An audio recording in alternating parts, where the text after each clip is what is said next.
ওয়ালাইকুম প্রিয় গায়েস, এই যে দেখেন আমাদের এলাকার মাঝে কি সুন্দর ধান হয়েছে।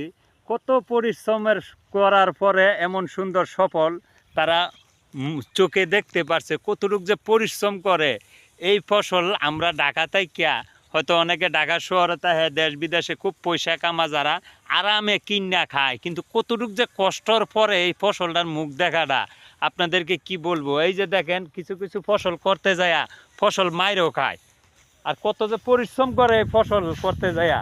এই যে দেখেন বাইরা কি কষ্টের কাজ করতেছে সারাটা দিন, এই যে কষ্ট করতেছে, কিন্তু ধান বেশি ভালো হয় নাই।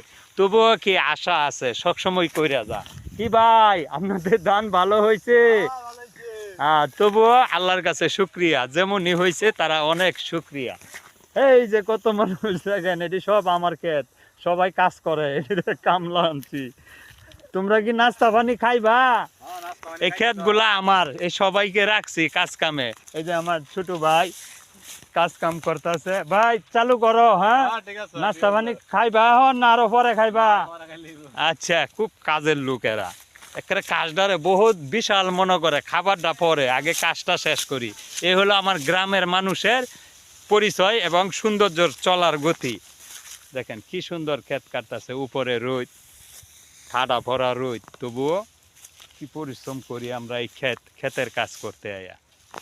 দেখেন কি করা যাবো, বাপজাদার যারা আছে এরা তো কইরা কইরাই খাওয়ান লাগবো, বেচে গাইলে তো শেষই হয়ে যাব।